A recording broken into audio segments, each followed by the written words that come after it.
Good morning, puppies.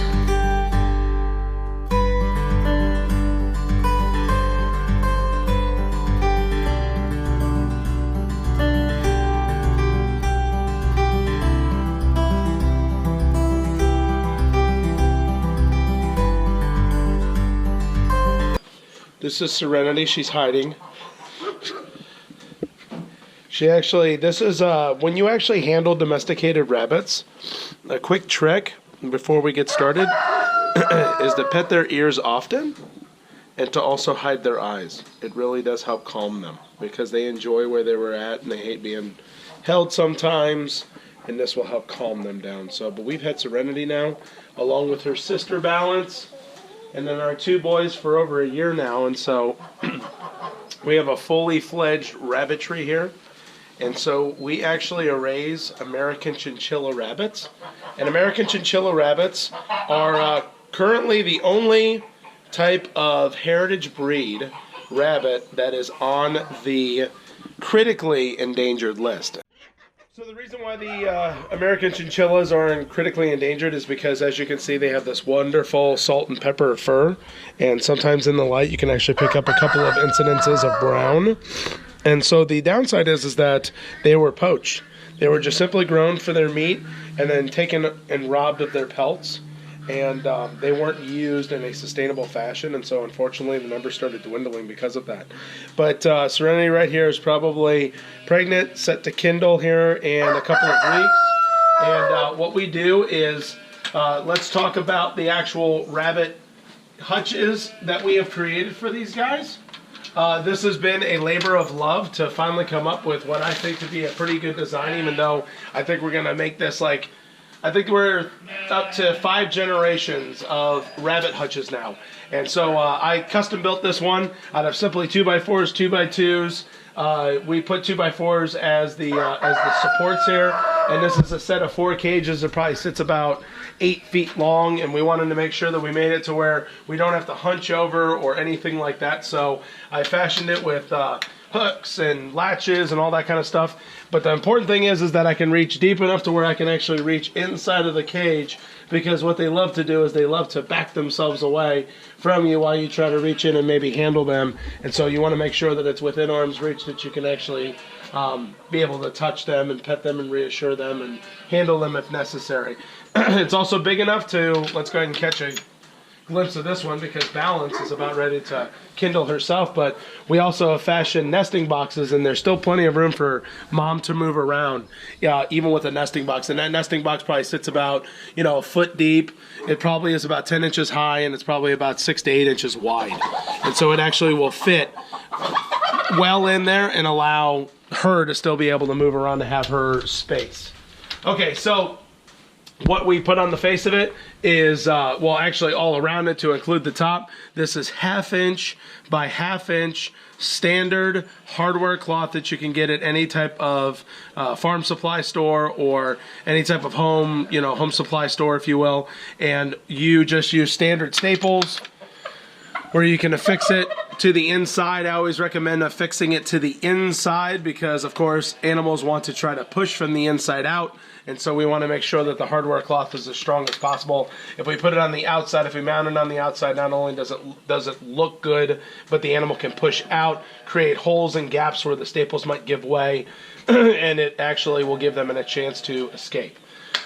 The other thing that we look for is when we use the bottom, we want the bottom to be able to actually have enough room for their poop, because that's what rabbits do a lot of, is they do a lot of pooping. And so this on the bottom, the only change is a 1/2 inch by 1 inch hardware cloth in order for their droppings to be able to successfully get through. All right, so we do actually feed a pelletized non-GMO feed. Sometimes they'll also get a little bit of organic feed as well. Or sometimes we'll actually just make a mixture of feed. Rabbits don't need a lot of grain. Their predominant source of feed, first and foremost, is always going to be hay. And so we use anything between an alfalfa mixture. We use Timothy hay. We'll use prairie grass, but they will absolutely get this. They also get a lot of our comfrey, as we said before, because that is extremely high in its medicinal properties, as well as it's been known to have over 18% protein in it, which is really phenomenal because it does help create a nice robust rabbit that actually is very, very quicker growing and everything like that. So we really love that comfrey as well. But first and foremost is hay. Make sure they get fresh water. We use tube waters on them. These get cleaned every single day because, you know, bacteria and stuff can build up inside of these nozzles. So these get rinsed out every single day, and they get fresh water. They have free access to hay with a little hay manger over here on the side. And then they also have these rabbit feeders that I've cut into the hardware cloth, and it just sits right there, so we're able to feed them through those.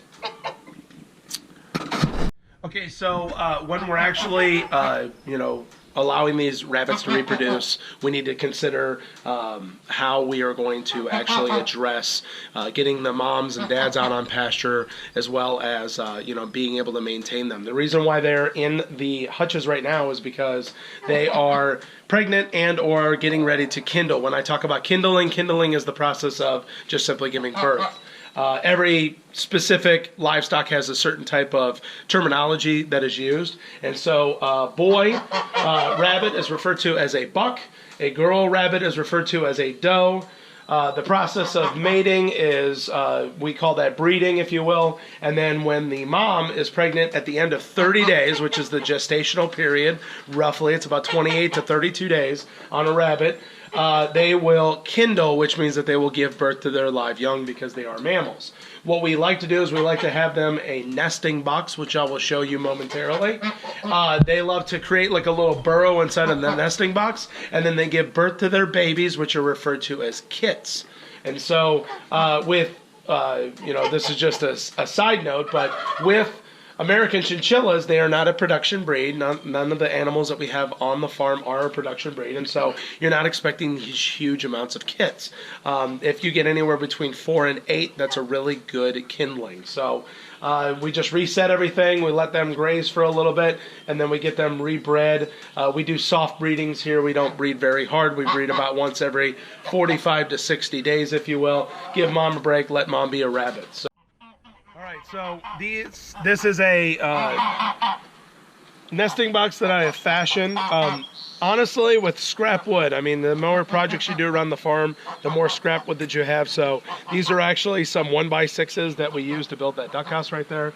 This is some particle board that we just simply had, and then of course we got plenty of nails sitting around, and this is some extra hardware cloth that we use to construct the actual rabbit hutch itself. And so the design I'd be happy to put in the comments below, but really all it requires is just simple one angle cut. This is about roughly 6 inches here for the front, which is big enough for when the kits are small. It doesn't allow them to kind of spill out of the box. They have to get up to a certain age, usually a couple weeks or more, to be able to finally start hopping out of the box. But it does give enough space for mom to be able to get up in here to be able to feed her babies. It probably goes from about 6 inches. This is roughly 10 inches here in the back, probably about a 10-inch overhang. I like to cover it. That way they feel protected, like they're actually simulating them being down in their burrow. You can actually make the bottom solid, or the reason why I opted to use hardware cloth is because this allows the droppings to fall through when the little baby bunnies are born. Now, yes, it does provide a disadvantage during the winter because this does need to be reinforced with some pine straw or some hay, because you don't want the kits to get very cold, especially right after they've been born. And so this is removable. I also have it to where it is extremely easy to drop that out and be able to put all the droppings down. But that's pretty much it. So any young amateur novice carpenter can build this thing in about a matter of a couple of minutes. Just requires one angle cut with a handsaw. Makes it real simple. Okay, so this is a very simple Well, actually, I should say it's actually pretty great, but it's a rabbit breeding and tracking log that we downloaded from the internet. And what we can do is we can actually show everything from breed date to number born alive to anybody that didn't make it. And then this gives you a really good chance to be able to replan these breedings. You put the name of the rabbit here, and then as you can see, we have one on every one of our does. And this will keep us in track, because once your rabbitry starts growing, it becomes very difficult to try to just simply remember when you did all of these things. And so every single morning we can come in here and we can check and say, oh, okay, well, it's that date, so that's when we're expecting them to kindle. And so therefore 3 days earlier, we want to go ahead and make sure that they're in the nesting boxes, by that date, so they can start making their little burrow. We are going to take you guys on a walk over to our comfrey field and show you how well it's growing out right now. It is the beginning of spring here, so it's still about this short, but we have a really large comfrey field that we use everywhere on our farm. Like my husband said, we use it on the rabbits. We also make a comfrey salve with it that we use on all of our animals and even us.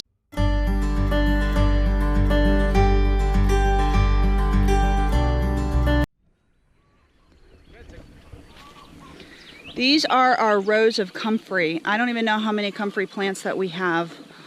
At least 50, and we actually use all of it because this is what we feed our rabbits with during the spring, summer, and fall. So let me show you guys what a comfrey plant looks like. They are a perennial. They come back every year. Without a problem. And they're very, they multiply really well. So if you don't want yours to multiply when they do flower, just make sure you pull the flowers before they go to seed. So these are actually big enough for us to grab some leaves from at this point. And these are the leaves.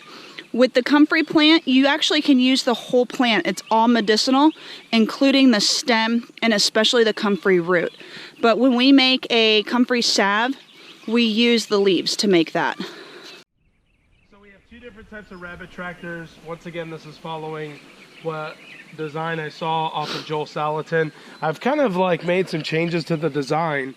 First of all, I've installed a more hardy roof to be able to keep them shaded, because even in 80-degree temperatures plus, rabbits don't necessarily do really well in them. I put the same rabbit feeders on them. It's got the same tube waterers, and these bottom slats are actually 1x2s. That way when I do pull, and I'll show you, the grass can come up through that a little easier. I tried chicken wire in the past. I tried galvanized fencing in the past, and all of it mats down the actual grass, and so the rabbits are not able to reach it and eat that. So we have two different types of we have two different types of tractors.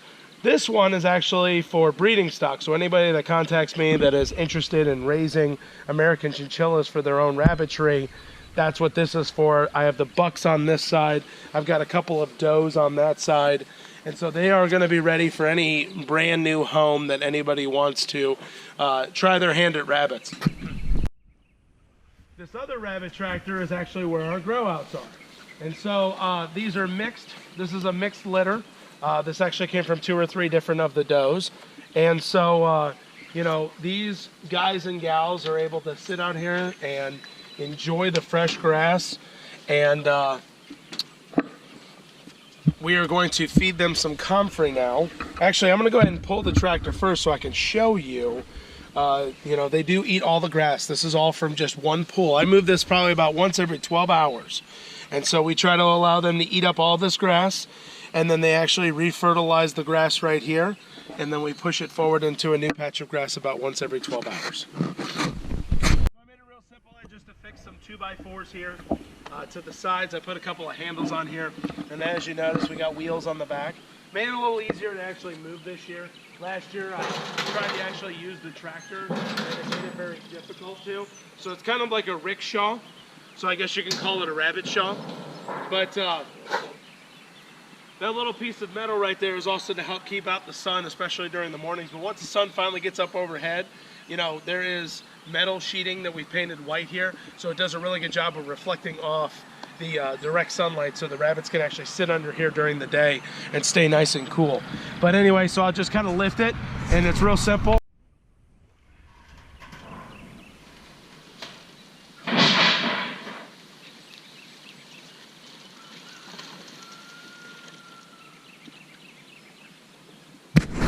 All right, so why rabbits as meat is probably the question you may have. So rabbit meat is very similar to chicken in terms of its palatability, ease of cooking, the different types of flavorings and herbs that you can place on it. But one of the special things that we love about rabbit meat is that it's actually very nutritious in terms of its level of cholesterol.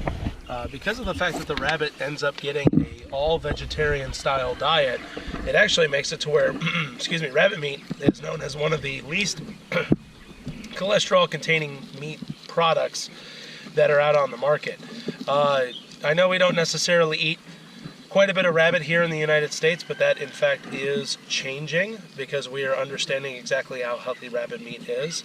The carcass weight, which is the amount of meat that you get based off of the bone, the skeleton, and all the other non-edible tissues that are on a rabbit, you usually get about 50 to 60% carcass weight, meaning that you get a pretty good ratio of non-edible to meat off of a rabbit carcass, and so that makes it very desirable by a lot of chefs and things of that nature because it's a really, really good sustainable source of meat. The other thing is that out of a typical doe, at least with the American Chinchilla breed, you can actually get about 150 to 200 pounds of rabbit meat off of a rabbit at one time throughout an entire calendar year. And so it makes it to where it's a very reliable source of meat. It's a very sustainable source of meat. And honestly, it really does have a great palatability to it. We have done everything from braise it to smoke it to broil it to pan fry it to roast it. It actually is really, really suited for our needs, and so we just want you to consider rabbit meat as well. I know it's not your typical white meat, but I'm going to tell you right now it is a very, very good alternative.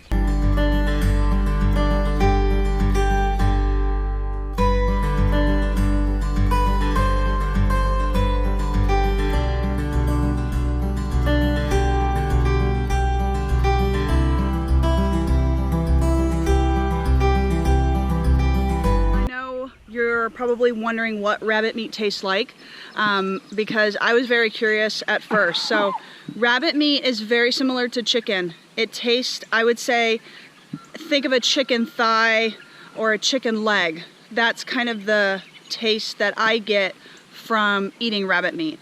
It is a very darker white meat. It's very good. I had my doubts about it at first, but I have grown to really love rabbit, and my favorite way that my husband makes rabbit is he smokes it. So he makes smoked rabbit, and then he also makes a white barbecue sauce with it that tastes unbelievable. And so of course then we shred it, we put the barbecue sauce on it, and those who eat gluten in our family put it on a sandwich. I just eat it plain, and it's delicious.